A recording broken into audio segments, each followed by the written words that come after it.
Before going through the discussion, let me tell you people who do not use microphones or studio monitors. That means if you're making music only on your headphones and you never really need to record anything to a microphone, you do not need to consider room treatment because between you and your music, the room is never present. The room only starts to participate when you're recording inside the room or you're hearing the music through a pair of monitors. If that is the case, then you definitely need to worry about room treatment. I have always believed that acoustic pads are a better solution than acoustic foam panels for your home studio. And if you look around my home studio, you shall see that I walk my talk. 1 second.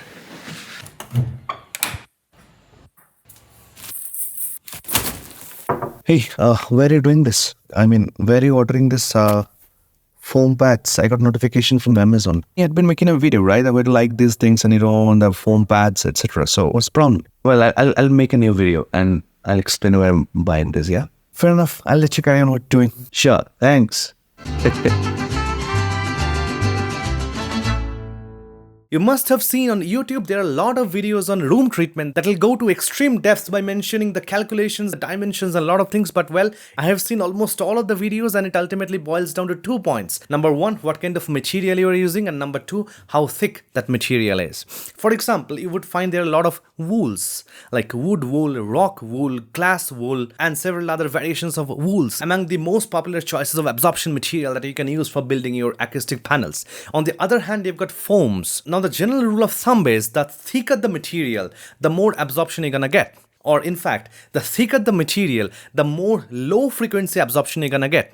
So take it this way, if a material is just half an inch thick, it will just absorb the extreme high frequencies. The moment the material starts getting thicker and thicker, it will start absorbing more and more low ends. That means the corner plates that you're seeing over here, these are called bass traps. They are supposed to be the thickest material that you're putting because corners create something called standing waves. Don't go too much on the physics. The main idea is that you're gonna get a lot of bass boom inside your small room. Rhyming.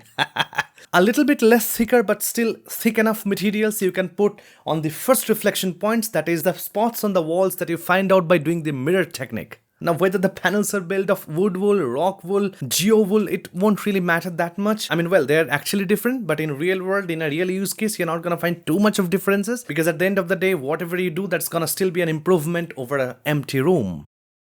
Now, the acoustic foams are the weakest possible material for absorption purposes. So if you are using only acoustic foams for absorption, no panels whatsoever, you are basically burning your cash because it doesn't give you nearly as an effective solution as panels do. So why would you see so many studios who are completely wrapping around their walls with this kind of foams? Well, that is basically because they are not completely useless. They are just not that much useful. All right. So you can still put them around. It's still going to give you some little bit of dampening. But yeah, you have never seen a studio, I guess, with only these things and no panels whatsoever. You might see some vocal booths, they look like they're only using foams, but they're not as cheap foams as these ones. These are like extremely thin. If you see, this is extremely thin. So if a vocal booth has a lot of this, that is probably not as thin as these ones are. So thickest panels go to your corners, 4 corners. A little bit lesser thick panels go to back wall and your front wall and the reflection points on the walls. And the rest of the places you can fill up with this kind of useless foams. And if you have more budget with yourself and a little bit longer room, when I say longer room, I mean a room that is at least 12 feet wide and 18 feet long. In that case, you might wish to put some diffusers on the walls behind you. When I say behind you, I mean you're gonna work that way, right? So it's gonna be the back wall for you actually. That's all you need for a good room treatment. Now, if you are a person who is not going to be making music really, but just recording your vocal, maybe do some voiceovers, maybe sing a little bit of acoustic songs by playing your own guitar, in that case, you might get away with just using these thin foams, but then you need to put like hundreds of them around you, okay? But if you're gonna produce music, you're gonna work with the entire range of frequency spectrum, that is the lower frequencies like 50 hertz, 40 hertz for your kick drums or your 808 basses, 15k, 18k hertz for your hi-hats, then definitely only the cheap foams are not gonna give you nearly as clean result as applying a few of these panels are. Some people will tell you it does, some people really believe that it does, but trust me, even that feels like an improvement, it is more like your brain is tricking you. Your room is still going to sound far from ideal. Well, and if you're still interested in knowing that why am I going for this, if I have the complete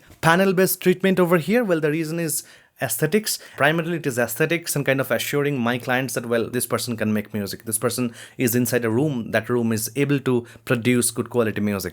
That's all. I myself don't rely on this, but a lot of my clients do. I'm just putting them so that they look good on camera.